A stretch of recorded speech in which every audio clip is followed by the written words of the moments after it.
अस्सलाम वालेकुम स्टूडेंट्स। आज का टॉपिक जो हमने चुन लिया है वो है constitution of India, class 11th political science. तो ये बहुत ही आम टॉपिक है, न सिर्फ 11th क्लास के लिए लेकिन 12th और आगे जो क्लासेस हैं उनके लिए भी बहुत ज़रूरी है। कॉन्स्टिट्यूशन के बारे में जानकारी होना ज़रूरी है। आगे जो कम्पिटिटिव एग्ज़ाम्स में जो बच्चे जाते हैं उनके लिए भी इसके मुतालिक जानकारी होनी बहुत ही ज़रूरी है, वेरी एसेंशियल। तो इसके बारे में आपको जानना है कि what is constitution, what does constitution do, who made the constitution, what were the sources of constitution. तो व्हाट इज़ कॉन्स्टिट्यूशन, तो आप देखें यहाँ ये मुल्क का निज़ाम चलाने के लिए एक आइन होता है, आइन की ज़रूरत होती है। उर्दू में इसे हम कहेंगे कायदा कानून की एक दस्तावेज़, एक किताब, कायदा कानून की एक किताब, एक दस्तावेज़। आप देखते हैं व्हाट इज़ कॉन्स्टिट्यूशन। कॉन्स्टिट्यूशन आप यहाँ मैंने ये बनाया है कि क्या निकलता है इससे, इसमें क्या है। कॉन्स्टिट्यूशन इज़ ए डॉक्यूमेंट, ये एक डॉक्यूमेंट है, एक दस्तावेज़ है, containing articles about the state. So constitution is a document containing articles about the state, ठीक है। Number 2, it is a document containing articles as to how the states are to be constituted, कैसे हम बनाए। Number 3, ये एक document है जो देता है the norms, those norms which are to be followed by the state, कायदे कानून किन के तहत चला जाएगा, ये इस किताब में मेंशन होता है, इस कानून, इस आइन में मुरतब होता है। तो हम डेफिनेशन ऑफ ऐसे लिखें, constitution is a written document that comprise a number of articles. Constitution is a written, ये लिखा हुआ एक दस्तावेज है, that comprise a number of articles, जिसमें नंबर ऑफ आर्टिकल्स होते हैं, दफात होते हैं, about the state, specifying how the state is to be constituted and what norms it should follow. जो हुकूमत बनी, जो स्टेट बने, इनके कौन कौन से नॉर्म्स, कौन से कायदे कानून फॉलो करने।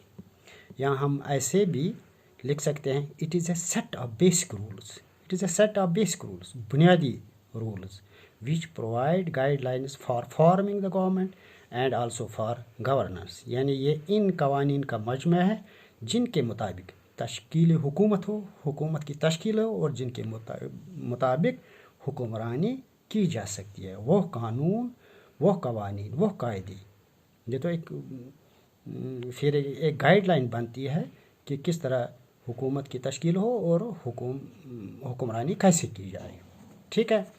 तो अब दूसरा क्वेश्चन, नेक्स्ट क्वेश्चन जो आपके लिए है, जो आपसे पूछा जाएगा, वो यह है कि why do we need constitution, आइन की क्या ज़रूरत होती है। या यही सवाल ऐसे भी पूछा जा सकता है कि what are the functions of the constitution, constitution के फंक्शंस क्या है। तो इसके लिए ये 2-4 पॉइंट्स आप नोट करें। फर्स्ट पॉइंट जो है कि first function of the constitution, पहला काम क्या है, is to provide a set of basic rules that allow for minimum coordination amongst members of society. आप जानते हैं हिंदुस्तान बहुत बड़ा मुल्क है, multi religious, multi cultural, multi lingual, बहुत बड़ा मुल्क है। लिहाजा समाज में रहने के लिए कायदे, हर एक के लिए एक कायदे कानून की ज़रूरत है, ताकि कन्फ्यूजन न हो, कियास ना हो, ना बराबरी न हो, लोग एकजुट यानी कोऑर्डिनेशन में रहें। तो ये सबसे पहला काम है कि कॉन्स्टिट्यूशन में लिखा जाए, ये इसके लिए एक सेट ऑफ रूल बना जाए ताकि कोऑर्डिनेशन रहे सोसाइटी में। तो ये पहला पॉइंट है। दूसरा पॉइंट जो है वो है the second point, the second function is to specify who has the power to make the decision in the society. It decides how the government will be constituted. यानी किसके इख्तियार में क्या है, प्रेसिडेंट है क्या करेगा, इसके इख्तियार में क्या है, कौन सा डिसीजन ले सकता है, प्राइम मिनिस्टर कौन सा डिसीजन ले सकता है, मिनिस्टर्स क्या डिसीजन ले सकते हैं, एग्जीक्यूटिव, लेजिस्लेचर, जुडिशरी, जो मुख्तलिफ ऑर्गन्स ऑफ द गवर्नमेंट है, मुख्तलिफ लोग हैं, मुख्तलिफ अदारे हैं, मुख्तलिफ इंस्टीट्यूशन हैं, वह कौन सा डिसीजन लेंगे, ये इस कॉन्स्टिट्यूशन में स्पेसिफाई किया गया होता है. और तीसरा पॉइंट जो है, the third function of the constitution is to set some limits on what a government can impose on its citizens. These limits are fundamental to the sense that government may never trespass.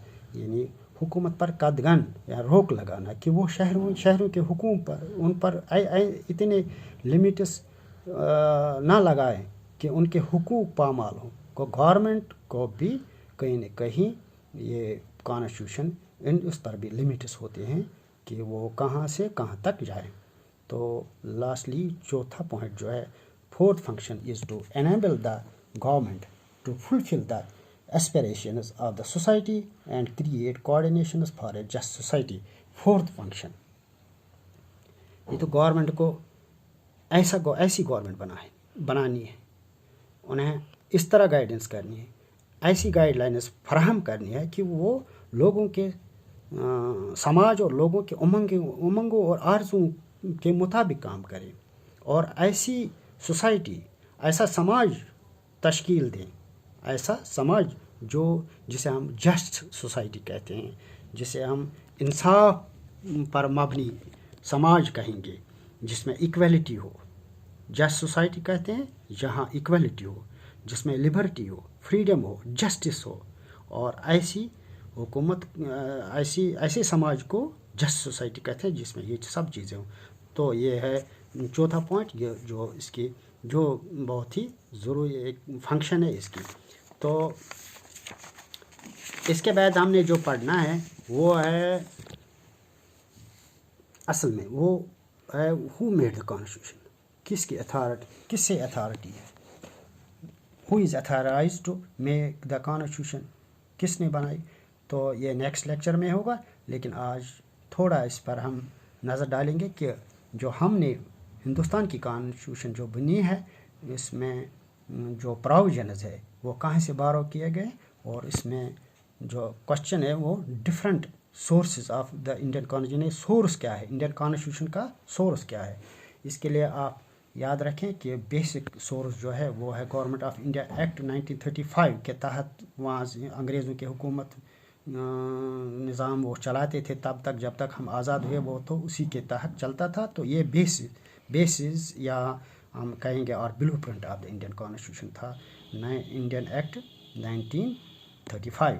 तो इसके बाद हमने south Africa, USSR, Ireland, USA और Britain और Canada और Australia से कुछ provisions हमने बारो किए हैं और इनकॉर्पोरेट किए हैं अपने कॉन्स्टिट्यूशन में.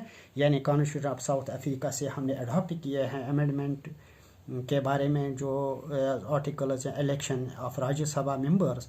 तो इसी तरह हमने कॉन्स्टिट्यूशन ऑफ फॉर्मर यूएसएसआर जो है वहाँ से हमने लिए हैं फंडामेंटल ड्यूटीज़ बारो किए हैं. आइडियल्स ऑफ जस्टिस जो उन्होंने बनाई थी अपने आइन जो बनाए थे, वहाँ से हमने फंडामेंटल ड्यूटीज़ और आइडियल्स ऑफ जस्टिस वो बारो किया है और incorporated in our constitution. And constitution of Ireland से जो एक बहुत ही अच्छा वो हमने लिया है directive principles of state policy जिसे हम कहते हैं. तो इसी तरह हमने कॉन्स्टिट्यूशन ऑफ यूएसए से हमने लिया है कि वो भी एक रिटन कॉन्स्टिट्यूशन है. कॉन्स्टिट्यूशन ऑफ यूएसए हमने वहाँ से लिया, बारो किया है. फंडामेंटल राइट्स जो बहुत ही अहम पार्ट है, इम्पॉर्टेंट, बहुत ही अहम पार्ट है हमारी कॉन्स्टिट्यूशन ऑफ इंडिया में.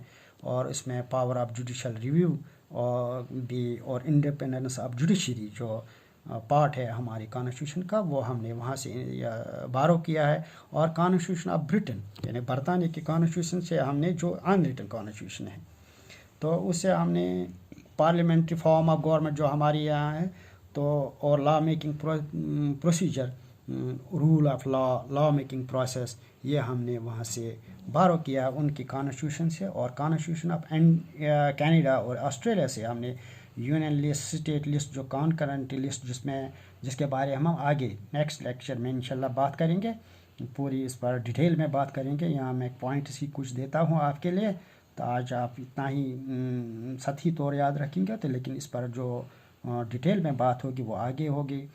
तो इसे हम फेडरलिज्म कहते हैं, जो union list, state list, concurrent जो हिंदुस्तान की जो ढांचा है, इसमें इसको हम वफाक कहते हैं, वफाक की हुकूमत है यहाँ, लेकिन यूनियन जो सेंटर है वो स्ट्रांग है, और या अदर देन दिस जो स्टेट्स है।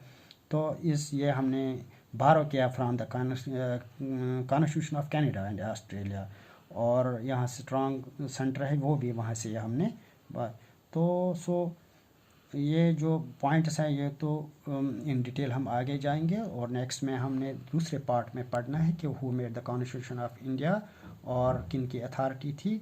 और